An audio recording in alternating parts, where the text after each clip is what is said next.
In honor of my sister's wedding that happened last weekend, finally, we are checking out more Bridezillas. My sister was the opposite of Bridezillas, and if you go to my Instagram, you will see why. My ex's cousin managed to be a Bridezilla for months after her own wedding. She got married in late April in a very simple off-white strapless gown, which was the high fashion choice of that year.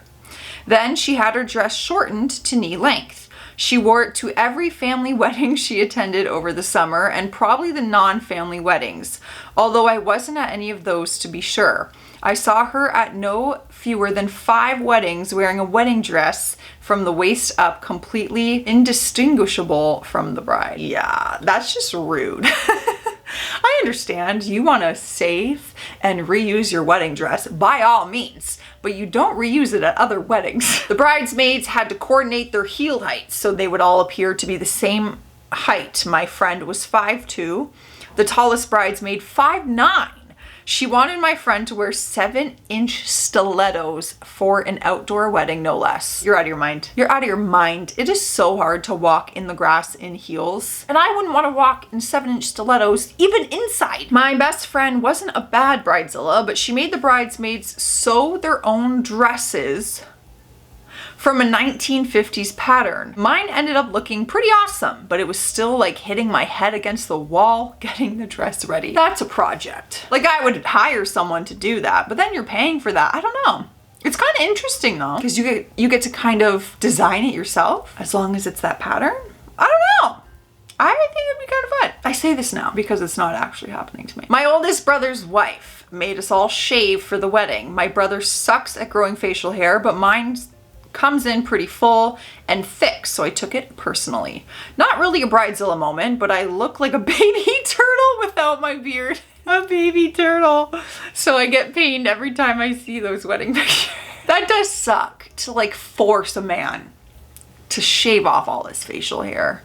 That would suck. Like, why does it matter if your husband didn't have facial hair in a photo, but his like groomsmen did? Like, don't you want to see that everybody looks different? That all the people up there standing next to you are themselves and are different individuals? Like, I don't get it, man. My cousin's husband was a groomzilla. Wow, we never see groomzillas. It's very rare that we get a groomzilla story. He insisted the wedding take place near his hometown and that it take place on the 4th of July so his groomsmen could all wear American flag ties and socks, and the theme could be America. Absolutely not. There was a large cardboard sign at the reception with his face on it as an adult compared to him as a baby.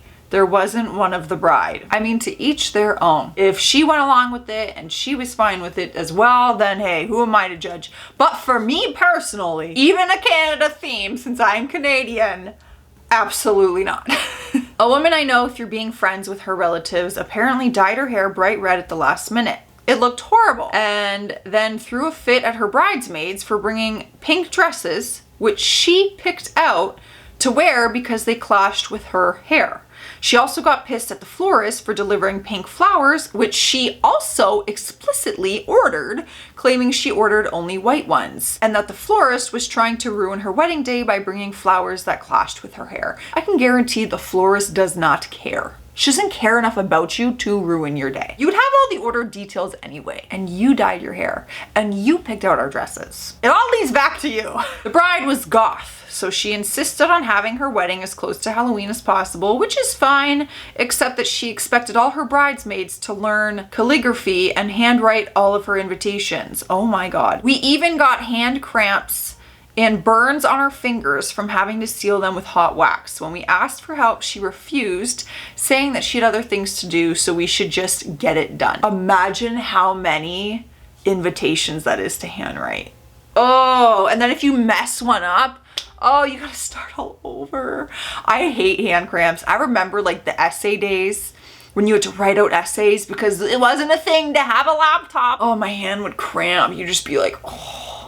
Brutal. I was a bridesmaid for my best friend, and apparently she simply expected me to suddenly be girlier for her wedding. She all of a sudden got mad at me that I had short hair and couldn't wear an updo for her wedding. Oh, it's like you just met me for the first time. And to make you feel bad about that too. Like, how rude. They chose an outdoor ceremony at a bird sanctuary. Terrible idea. I already know where this is going. Poo! On the morning of the wedding, the bride's parents, the groom, and I were all handed spades and were told to pick up all the goose poop from the ceremony site. It took us hours. I knew it had something to do with poo. Honestly, I thought it was gonna be the poop. Like birds were going and then pooping on you throughout the ceremony. But still, I don't want to spend my morning or day picking up goose poop. Also, I don't know why birds would be like they could sound like that. As maid of honor, I had to organize the bachelorette party. The bride didn't want anything over the top, so I was thinking of a relaxing spa day followed by dinner and drinks at our favorite restaurant.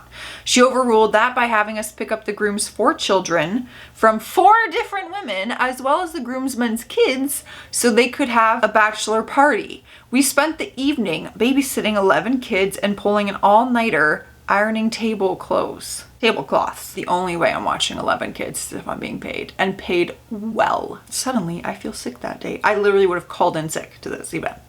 On the morning of the wedding, the bride gifted us all earrings to wear during the ceremony. I was met with a blank look when I told her that the holes in my ears had closed up. So one of the other bridesmaids and I went into the other room and re-pierced my ears. Oh God, no. Blech. Oh, that would hurt so bad. There's nothing worse than when your holes close up and you're like forcing it in to like if my belly button closed up, that's it. Screw it. It wasn't meant to be. I'm not doing that again. My mom made me shave my legs for her wedding last month. So demanding.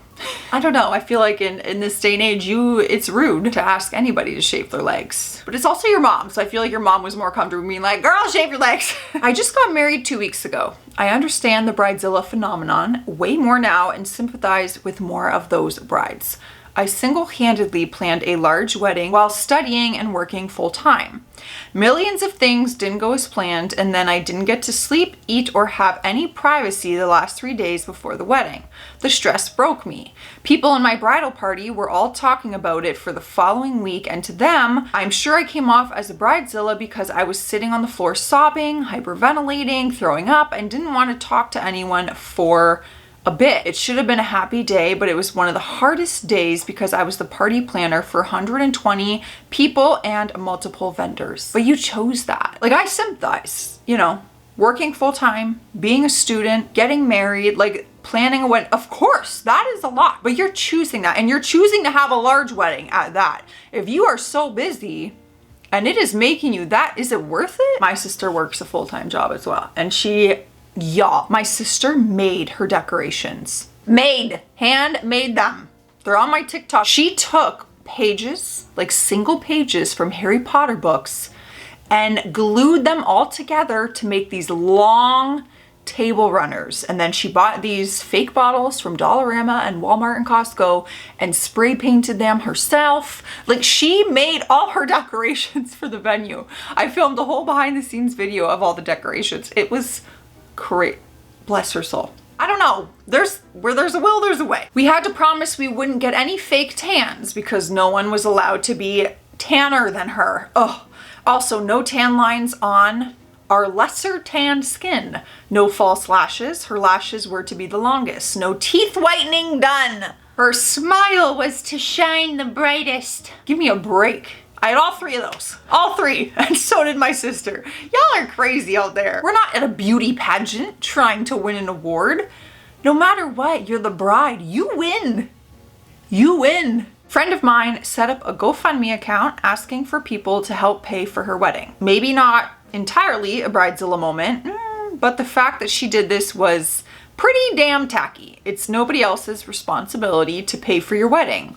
Either get married at the courthouse or save money to the point where you can afford your dream wedding. I think it's very situational. If you're just trying to get money because you don't want to pay, maybe it's not the right time to get married. Went to a wedding that was a dry wedding only. Ooh. She refused to let anyone bring alcohol, and the wedding was in the middle of nowhere. The wedding was several hours before the reception, and there was absolutely nothing to do.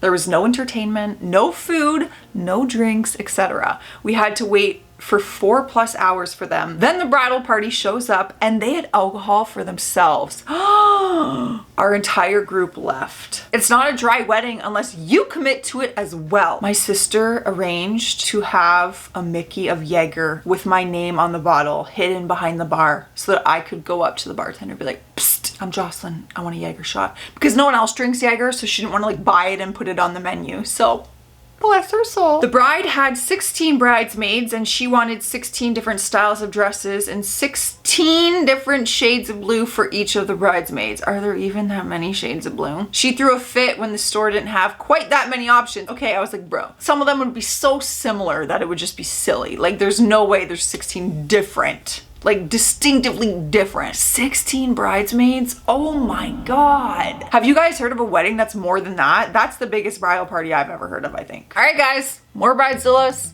We all know I'll probably be back with more because the internet just keeps on giving. I'm out of here. Stay classy out there, stay sassy, and I will see you tomorrow.